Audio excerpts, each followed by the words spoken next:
ایک دفعہ نا امام شافعی رحمۃ اللہ تعالیٰ علیہ اپنے شاگرد امام احمد بن حنبل رحمۃ اللہ تعالیٰ علیہ کے گھر تشریف لے کے گئے تو ان کی صاحبزادی نے اپنے والد گرامی کے استاد محترم کے لیے کھانا بنانا شروع کیا۔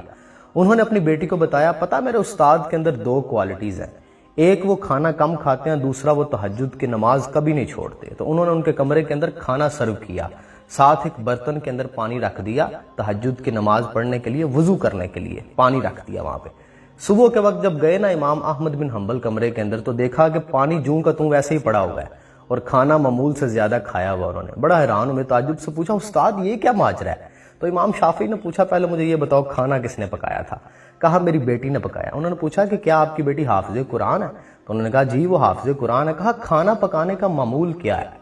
تو وہ فرماتے ہیں کہ جب میری بیٹی کھانا پکانے لگتی ہے تو ساتھ وہ قرآن حکیم کی تلاوت شروع کر دیتی ہے، ساتھ ساتھ کھانا پکتا ہے، ساتھ ساتھ وہ تلاوت کرتی رہتی ہیں، اور عمومی طور پہ ایسا ہوتا ہے کہ کھانا پکتے پکتے وہ 2-3 پاروں کی تلاوت کر لیتی ہیں۔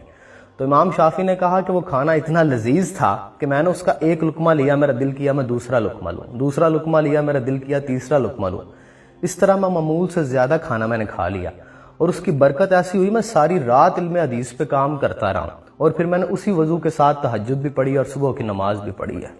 یہ قرآن کی برکت ہے۔ ہمارے ہاں کلچر ہوا کرتا تھا، صبح کی اذان کے وقت صبح ہو جاتی تھی، سارا گھر اٹھ جاتا تھا، نماز کا اہتمام کیا جاتا تھا، قرآن حکیم کی تلاوتوں سے گونجتا تھا گھر، چھوٹے چھوٹے بچے اٹھتے تھے اپنی ماؤں کی تلاوت کی آواز سن کے، الارم کی آواز سن کے نہیں۔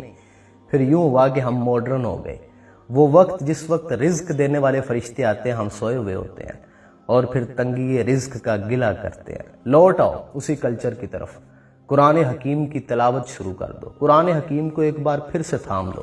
اللہ رب العزت کی ذات زبان پہ تاثیر عطا کرے گی، چہرے پہ جاذبیت عطا کرے گی، انگزائٹی اور ڈپریشن کو دور بھگا دے گی، صحت و تندرستی عطا کرے گی، اولاد صالحہ عطا کرے گی، دنیا کی ہر طرح کی غم اور پریشانیاں تم سے دور لے جائے گی، رزق وہاں سے آئے گا جہاں سے تمہیں گمان نہیں ہوگا۔ قرآن حکیم کی طرف واپس لوٹ آؤ، قرآن کی بڑی برکتیں ہیں۔